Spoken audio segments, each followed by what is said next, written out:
See if it lives up to the name.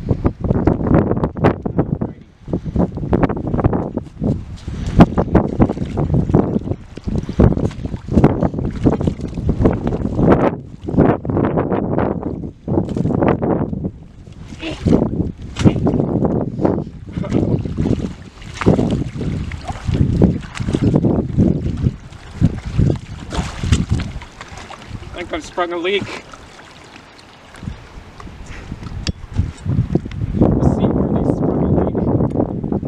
Let's see. I need to figure out how much time I have left to get back to shore. Let's see, 2 seconds, the water was about like 2 inches high. Now at 10 seconds, it's about 6 inches high. Okay, let's see. I think I remembered something like this from calculus class. I need to go grab my calculator.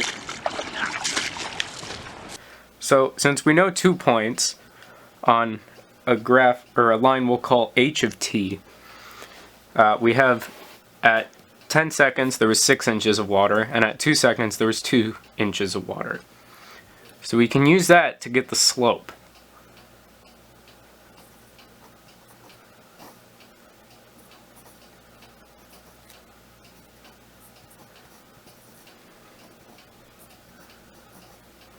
And from there, we can get the line h of t,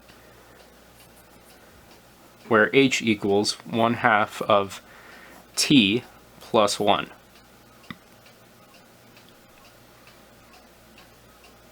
And then we can use related rates to figure that the volume function of the water is h times 22 inches, which is the width of the boat, times 50 inches, which is the length of the boat.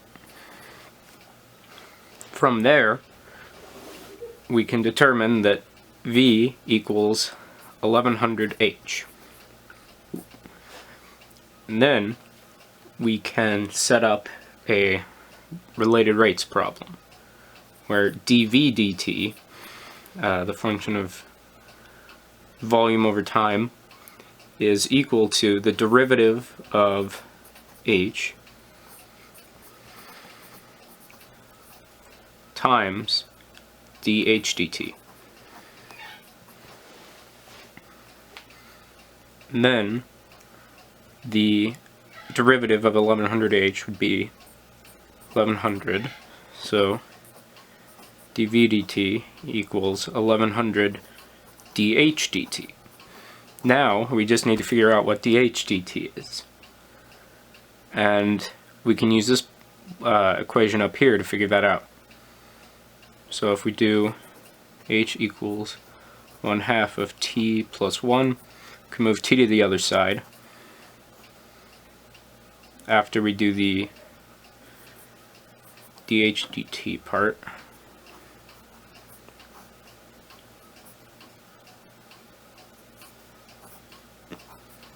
dt, then we can divide by dt. Those cancel out. And we can divide by h on each side, get rid of h, and move it over here, where we have dH dt equals 1/2 of t plus 1 over h. And if we plug some values into that, we can do 1/2 of 2 plus 1 over 2 is 1. So that means dH dt is 1, which gives us that dV dt is 1100. So that would be 1100 inches cubed per second is dV dt. And then we need to figure out how long it'll be before the boat sinks. So basically how long until it's full of water. And we can use this problem right here. So 1100 over 1 dV dt is equal to the entire volume of the boat, so 22 times 50 times 12 over an unknown number of time, And you can calculate that out to 1100 equals,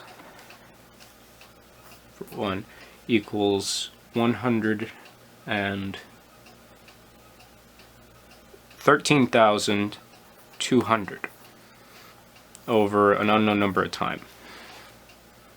Then that would be, we can move n over so that n equals 13,200 divided by 1100.